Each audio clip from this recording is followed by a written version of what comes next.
जय गोगा जी की दोस्तों, आज की हमारी कहानी है रूप। अपनी माँ को खुश देखकर रीनू ने हैरानी से पूछा, क्या हुआ माँ, आज महीनों बाद आपके चेहरे पर ये मुस्कुराहट दिखाई दी, वरना पापा के चले जाने के बाद से तो आज तेरे दोनों मामा आए थे। मामा क्या कह रहे थे कि कोई काम नहीं हो रहा था तो उसमें मेरे साइन की जरूरत है, कुछ पेपर्स पर उन्हें साइन करवाएं और चले गए। मतलब दोनों मामा यहाँ आपके साइन लेने आए थे और तुमने कर भी दिए, पढ़ा भी था। क्या लिखा हुआ था उन पेपर्स पर? अरे मेरे छोटे भाई है तो क्या पढ़ती, और आज 3 साल बाद उन्होंने घर में कदम रखे और तू है कि बेफालतू की बातों में मुझे उलझा रहा है। पता नहीं कब समझ में आएगा तुम्हें माँ, ये दुनिया उतनी अच्छी नहीं है जितनी दिखाई देती है। पता नहीं क्या अपने नाम लिखवा लिया उन्होंने, पागल है तू। हमारे पास है ही क्या, ये घर भी किराए का है और कोई जमीन जायदाद तो हमारी कभी थी ही नहीं। ये जो हम माँ बेटी सिलाई कढ़ाई करती है ना, मत भूल मेरे उन्हीं दोनों भाइयों की बदौलत है, वरना ना जाने कहाँ दर दर की ठोकरें खा रहे होते। कुछ ही दिनों बाद रक्षाबंधन आ रहा है, जरूर बहानेबाजी करके मुझसे मिलने आए थे। मैं क्या समझती नहीं हूँ, छोटे जरूर है मगर है। दोनों बड़े समझदार, बीते सालों में इस महामारी में नहीं आए थे मगर शगुन बराबर मन्यादा करते रहे। और फिर तेरे पापा के अचानक चले जाने पर ये सिलाई मशीन से काम दिलवा दिया। माँ वो सब तो ठीक है मगर मुझे कुछ गड़बड़ी लगती है। ये आजकल के रिश्ते बस दूसरे को लुटने के लिए है। रिश्ते कल भी प्यार और विश्वास के थे और आज भी है और आने वाले समय में भी प्यार और विश्वास के मजबूत खंभे पर टिके हुए ही रहेंगे। मगर रीनू को अपनी माँ की बात पर यकीन नहीं हो रहा था।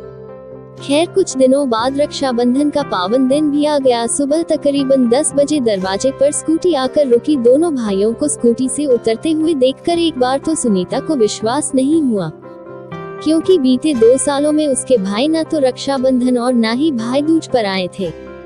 हाँ, उसके पिताजी जरूर आ जाते थे मगर बीते कुछ महीनों पहले वो भी स्वर्ग सिधार गए थे। प्रणाम दीदी, अरे तुम दोनों आओ ना। दोनों को अंदर बिठाकर सुनीता ने रीनू को जल्दी से मिठाई और राखी लाने के लिए पैसे पकड़ाए। क्या मंगवा रही हो दीदी? हम मिठाई और राखी लेकर आए हैं, ये देखिए आप तो बस आकर प्यार से हमें बांध दीजिए, दोनों ने मुस्कुरा कर कहा। तो सुनीता भी मुस्कुराते हुए जल्दी से बैठ गई मगर रीनू अब भी दोनों मामाओं को शंकाओं से घूर रही थी। अरे तुम वहाँ क्या कर रही हो? राखी बहनों के साथ साथ बेटियां भी बांध सकती है।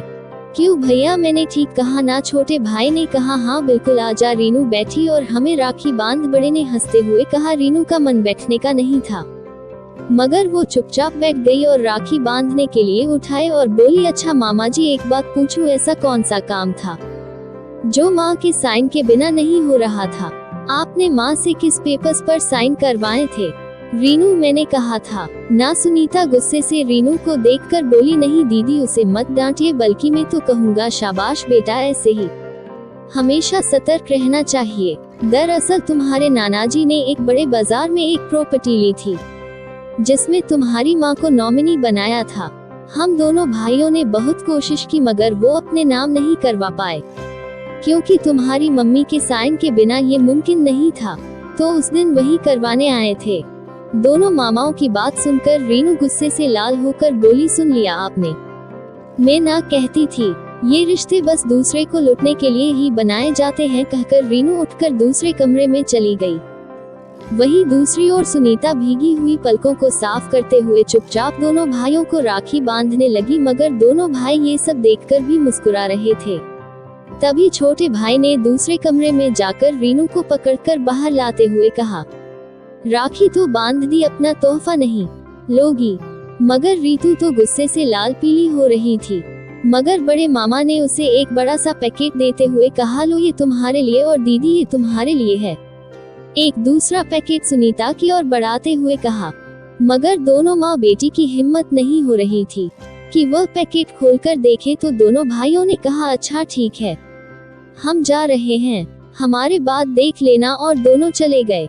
कुछ देर तक कमरे में मौन पसरा रहा, फिर रीनू गुस्से में उठी और पैकेट को अनमने खोलकर देखने लगी। पैकेट में कुछ नए कपड़े थे और साथ में पेपर्स के साथ एक चिट्ठी थी। रीनू हैरानी से पेपर्स निकालकर देखने लगी। कुछ समझ ना आने पर उसने चिट्ठी को पढ़ना शुरू किया। दीदी, आज रक्षाबंधन है। यूं तो हम दोनों आपसे छोटे हैं और माँ के बाद हमने आप में ही माँ का रूप देखा है।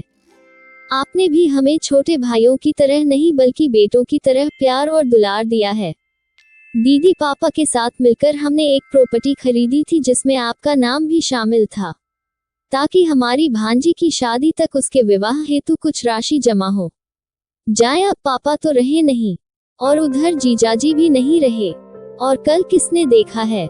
दीदी, आप किराए के घर में रहे और हम अपने, इसलिए हमने उस प्रॉपर्टी पर एक दुकान और ऊपर एक घर बनवाया है, ताकि आप दुकान पर सिलाई कढ़ाई का काम कर लो और ऊपर मकान में रह सको। दुकान मकान आपके नाम पर हो, इसलिए उन पेपर्स पर आपके साइन जरूरी थे। ये वही पेपर्स है। दीदी, आप सिलाई जानती थी और रीनू को भी इसकी समझ पड़ सके, ताकि भविष्य में आप दोनों आत्मनिर्भर बनी रह सको, इसलिए हमने आपको सिलाई का काम दिलवाया। वैसे छोटे बड़ों को कुछ दे नहीं सकते, मगर आप बड़े हो तो अपने भाइयों, अपने बेटों पर अपना आशीर्वाद बनाए रखिएगा। और हाँ, जब नाराजगी दूर हो जाए तो फोन कर दीजिएगा। आखिरकार शिफ्टिंग भी तो करवानी है। क्यों आ गई हो? चेहरे पर मुस्कुराहट, बस ऐसे ही हमेशा मुस्कुराते हुए रहना। चिट्ठी पढ़ रही रीनू के साथ साथ सुनीता भी रो पड़ी और रुंधे गले से बोली, मुझ में माँ का रूप दिखाई देता है। झूठे खुद दोनों मुझे पिता बने बेटी की तरह प्यार करते हैं। माँ में कितना गलत थी मुझे तो, मगर आप बहन भाई एक दूसरे से इतना प्यार करते हैं। केवल हम ही नहीं, दुनिया का हर भाई जरूरत पड़ने पर पिता और हर बहन माँ का रूप ले लेती है, कहकर सुनीता ने रीनू को दोनों भाइयों को फोन लगाने को कहा था। ऐसी वीडियो देखने के लिए चैनल को सब्सक्राइब करें, वीडियो लाइक शेयर कमेंट करें। धन्यवाद।